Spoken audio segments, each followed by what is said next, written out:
Hola, ¿cómo les va? En este video vamos a empezar a ver la síntesis gráfica de mecanismos. En muchos de los problemas de diseño de máquinas se requiere la creación de un dispositivo con ciertas características de movimiento particular. Por ejemplo, puede ser que se tenga que mover una herramienta de una posición A una posición B en un intervalo particular, o tal vez que un punto siga una trayectoria particular en el espacio para insertar una pieza en un ensamble. Entonces, vamos a ver algunas técnicas de síntesis simples que nos van a permitir crear soluciones de diseño de eslabonamientos para algunas aplicaciones cinemáticas típicas.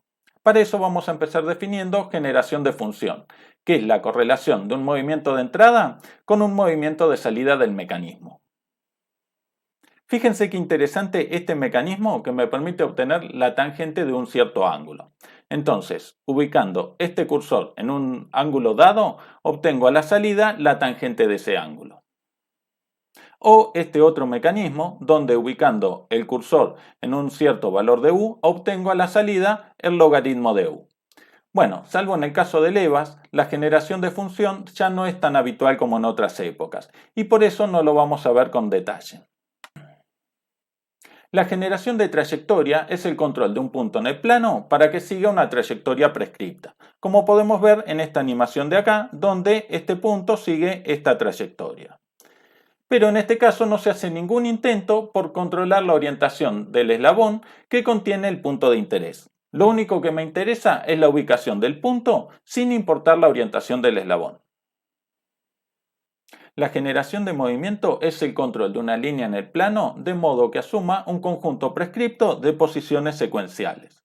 A diferencia del caso anterior, ahora sí me interesa la orientación del eslabón, como podemos ver en este ejemplo de acá. Fíjense que en el caso de esta batea me interesa que mantenga una cierta orientación. Y lo que estoy fijando es que el eslabón verde pase por estas tres posiciones. ¿Sí? Esta posición primero, después esta y después esta otra posición. Tal como dice esta diapositiva, la síntesis dimensional es la determinación de las dimensiones de los eslabones necesarios para lograr los movimientos deseados. Entonces, vamos a ver ahora algunos métodos que nos van a permitir diseñar mecanismos mediante métodos gráficos. Vamos por el primer caso. Supongamos que nos piden diseñar un mecanismo manivela balancín. El requisito es que este balancín está articulado en este punto O4 y tiene que pasar de esta posición a esta otra posición, tardando lo mismo en avanzar que en retroceder, para una manivela que gira a una velocidad constante. Entonces, acá tenemos este balancín dibujado en las dos posiciones extremas. Lo primero que vamos a hacer es trazar una recta que pase por los puntos B1 y B2. Yo en este caso la voy a extender hacia este lado, pero la podría extender hacia el otro lado, es lo mismo. A continuación vamos a buscar el punto medio del segmento B1 y B2 y vamos a trazar una bisectriz hasta el centro O4. Para eso vamos a trazar dos arcos, uno con centro en B1 y otro con centro en B2. Y después trazamos una recta que pase por la intersección de esos dos arcos. De esa forma encuentro el punto medio del segmento B1 y B2 y la recta trazada es normal a ese segmento. Ahora elegimos un punto conveniente sobre esta recta que pasa por B1 y B2 y ubicamos ahí el centro de rotación O2 de la manivela. Con esto queda definida la longitud del eslabón 3, o sea, la longitud del acoplador. Por otro lado, esta distancia de acá me define el radio de la manivela, o sea, del eslabón 2. Entonces, con este radio trazamos un círculo con centro en O2. De esta forma me quedan definidos los puntos A1 y A2, que son las posiciones de agarrotamiento o colinealidad entre la manivela y el acoplador. Entonces fíjense que cuando la manivela esté ubicada en el punto A1, el acoplador va a ir desde A1 hasta B1. Y cuando la manivela esté ubicada en el punto A2, el acoplador va a ir desde A2 hasta B2. Tal como se muestra acá, la longitud del eslabón 3, o sea del acoplador, es la misma que habíamos definido acá abajo. Como dijimos que la manivela gira a velocidad constante, entonces el tiempo que tarda en ir desde A1 hasta A2 es el mismo que tarda en ir desde A2 hasta A1. Por eso el tiempo de avance del balancín va a ser el mismo que el tiempo de retroceso del balancín. El siguiente punto sería encontrar la condición Grashof, para verificar que realmente se trata de un mecanismo manivela-balancín. En el caso de que no se verifique que sea un mecanismo Grashof, lo que puedo hacer es alejar más el centro de rotación O2 y volver a repetir los pasos. Por último, siempre me conviene hacer un modelo real, ya sea en cartón, madera o cualquier otro material que me permita verificar que funciona correctamente, ya que si el ángulo de transmisión es muy chico se podría llegar a trabar. Entonces, en esta imagen podemos ver cómo quedaría el mecanismo. Fíjense que el eslabón 1 es el que va desde O2 hasta O4. El eslabón 2 es la manivela, el eslabón 3 es el acoplador y el eslabón 4 es el balancín. A este conjunto, manivela y acoplador, lo vamos a llamar diada y lo vamos a usar también en los ejemplos que siguen. Acá tengo este mecanismo y podemos ver que funciona tal como queríamos, pasando el balancín de una posición a la otra. Bien, supongamos que ahora quiero trazar una línea en el eslabón del balancín y que esa línea pase de esta posición C1D1 a esta posición C2D2. Entonces, tengo que encontrar el centro de rotación de ese balancín y a ese centro de rotación lo vamos a llamar rotopolo. Entonces, lo único que tengo como dato de entrada es que mediante un movimiento de balancín, esta recta pase de esta posición inicial a esta posición final. Lo primero que vamos a hacer es trazar una línea que vaya desde C1 hasta C2 y por el punto medio vamos a trazar una recta perpendicular. Ya vimos en el ejemplo anterior que usando dos arcos de circunferencia del mismo diámetro podemos trazar una recta que pase por el punto medio y sea perpendicular a este segmento. De la misma forma trazamos un segmento que vaya desde D1 hasta D2 y por el punto medio de ese segmento trazamos una recta perpendicular. El punto donde se cruzan las dos rectas es el centro de rotación del balancín O4, que también podemos llamar rotopolo. ¿Sí? Entonces, el balancín tendría una forma que va desde O4 hasta C1 y D1, como está dibujado acá en color negro. Y al rotar pasaría a esta otra posición que está marcada en color gris, que va desde O4 a C2 y D2. A este balancín le podría colocar una diada, o sea, una manivela y un acoplador, tal como vimos en el ejemplo anterior. De esa forma tendríamos este mecanismo manivela-balancín, donde este es el eslabón 1, que va desde O2 hasta O4, esta es la manivela o el eslabón 2, este es el acoplador o eslabón 3 y este es el balancín o eslabón 4. Y como vemos, el balancín pasa de esta posición C1D1 a esta otra posición C2D2. Y acá tengo hecho en madera ese mismo mecanismo, ¿sí? Y podemos ver que el balancín pasa por esas dos posiciones que establecimos anteriormente. Bueno, de la misma manera que logré con el movimiento del balancín que esta línea pase de esta posición a esta otra, también lo podría lograr usando el movimiento de un acoplador.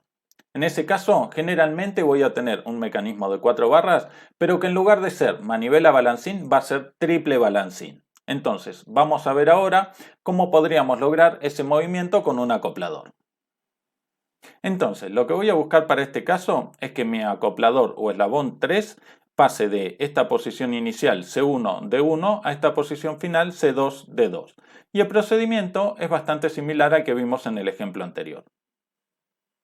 Lo primero que vamos a hacer es trazar una línea que vaya desde C1 a C2 y por el punto medio de esa línea vamos a trazar una recta perpendicular. Sobre esa recta selecciono un punto cualquiera para que sea el pivote fijo O2, que va a ser el centro de rotación del eslabón 2. De esa manera, cuando el segmento CD esté en esta posición, mi eslabón 2 va a ir desde O2 hasta C1. Y cuando el segmento CD esté en esta otra posición, mi eslabón 2 va a ir desde O2 hasta C2. De la misma forma trazamos una línea que vaya desde D1 a D2 y por el punto medio de esa línea trazamos una recta perpendicular. Sobre esa recta selecciono un punto cualquiera para que sea el pivote fijo O4, que va a ser el centro de rotación del eslabón 4. De esa manera, cuando el segmento CD esté en esta posición, mi eslabón 4 va a ir desde O4 a D1. Y cuando el segmento CD esté en esta otra posición, mi eslabón 4 va a ir desde O4 a D2. Fíjense que en este caso elegí este punto como O2 y este otro punto como O4. Pero podría haber elegido cualquier punto de esta recta como O2 y cualquier punto de esta otra recta como O4. En este caso no es necesario verificar la condición de Grashof, porque cualquier condición de Grashof sería potencialmente aceptable. Por último, conviene siempre hacer un modelo real, ya sea en madera, cartón o cualquier otro material que me permita verificar que funciona correctamente. Entonces, en esta imagen podemos ver cómo quedaría el mecanismo. Fíjense que el eslabón 1 va desde O2 hasta O4, el eslabón 2 es este es el eslabón 3 y este es el eslabón 4. A este mecanismo le podría colocar una diada, o sea, una manivela y un acoplador, tal como vimos en el ejemplo anterior, para que me restrinja el movimiento del mecanismo.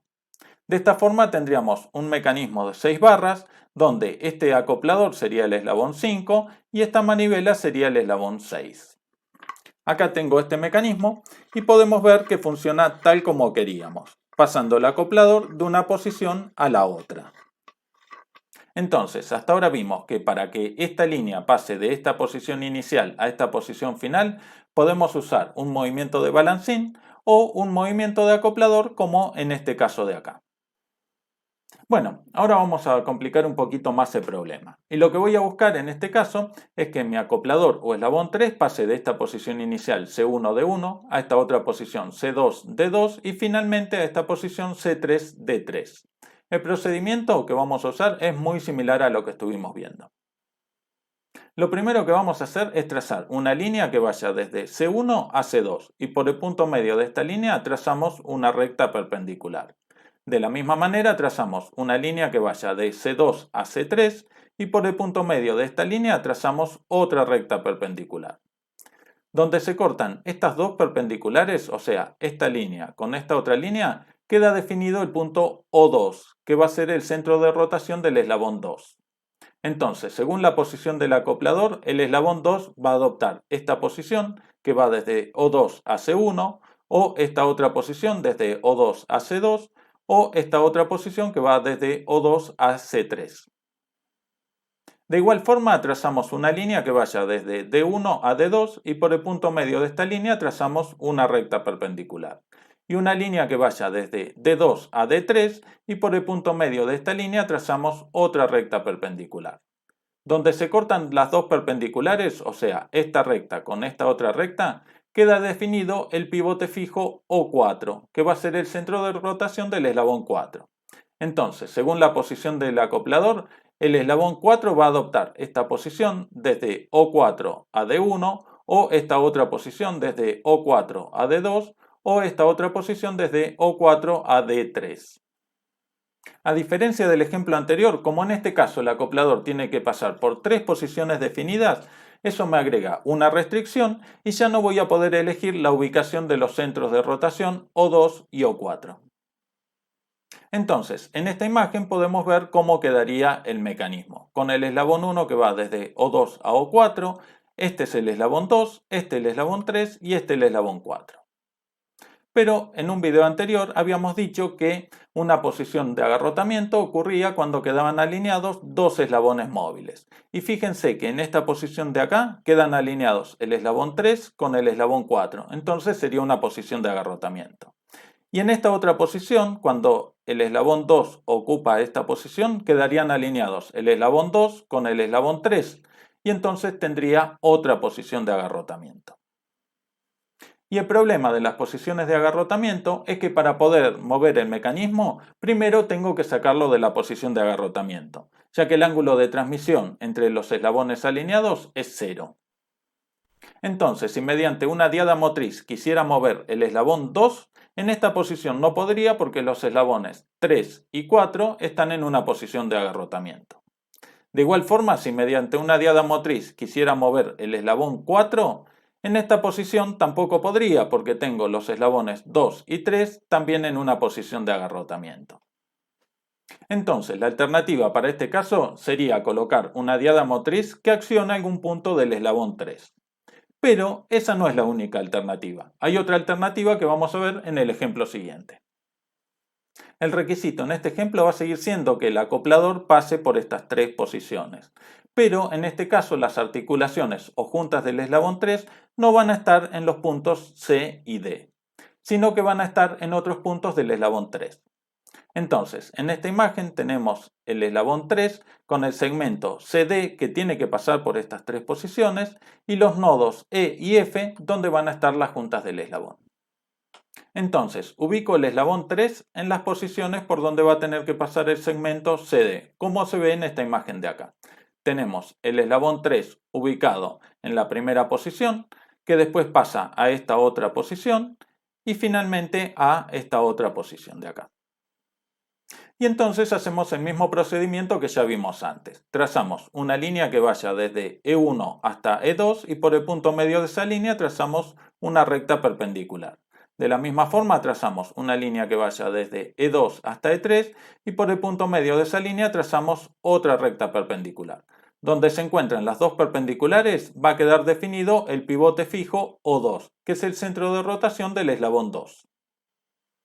Y de la misma forma trazamos una línea que vaya desde F1 hasta F2 y por el punto medio de esa línea trazamos una recta perpendicular y una línea que vaya desde F2 a F3 y por el punto medio de esa línea trazamos otra perpendicular.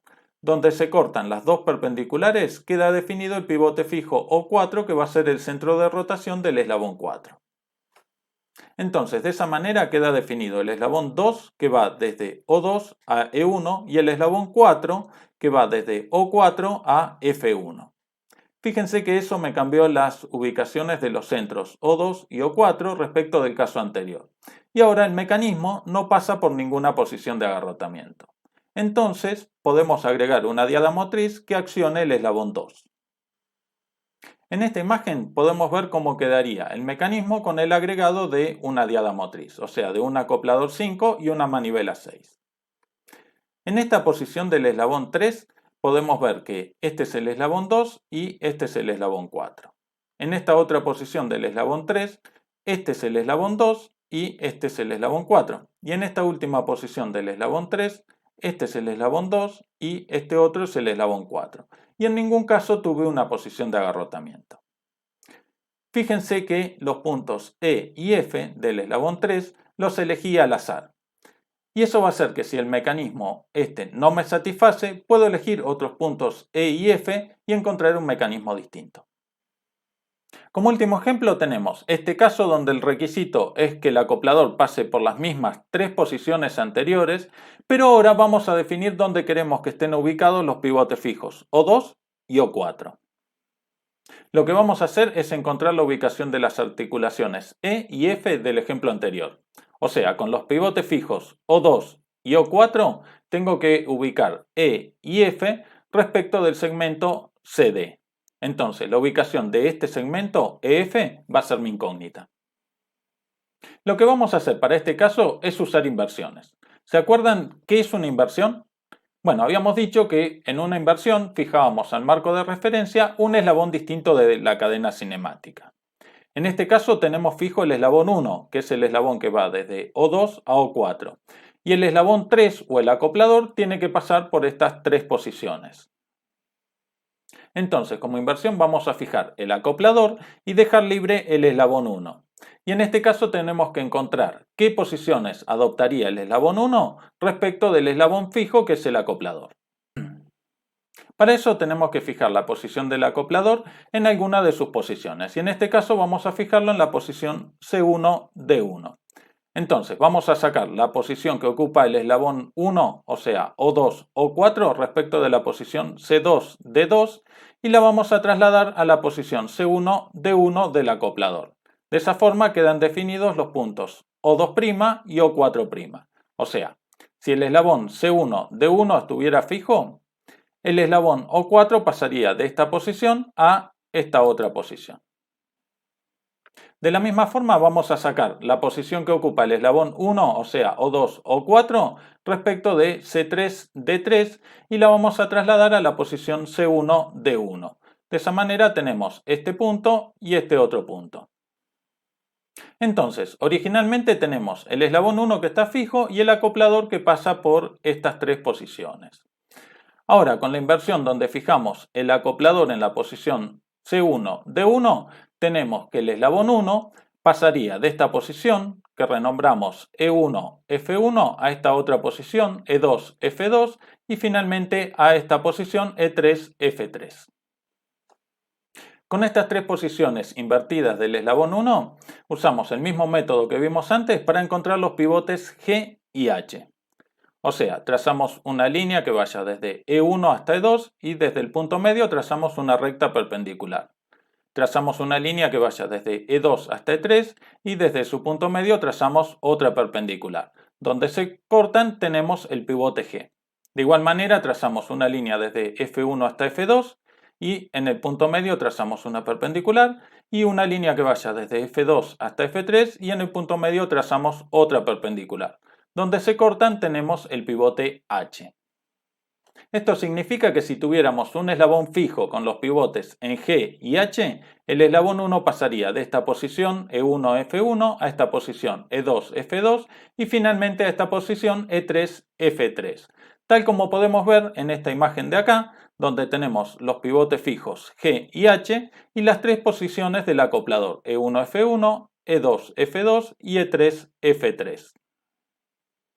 Entonces tenemos este eslabonamiento con estos pivotes fijos G y H.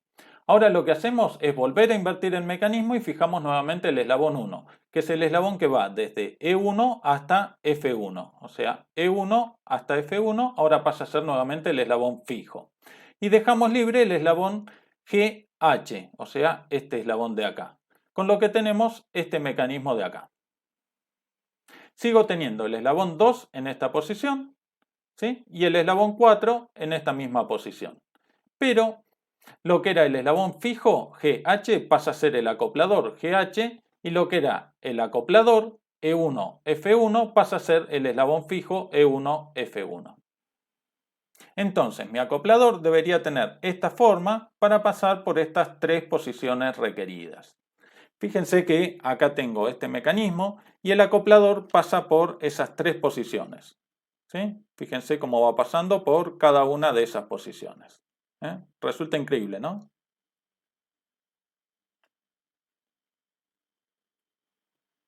Entonces, teníamos estas tres posiciones por donde debía pasar el acoplador y también estaban definidas las posiciones de los pivotes fijos O2 y O4.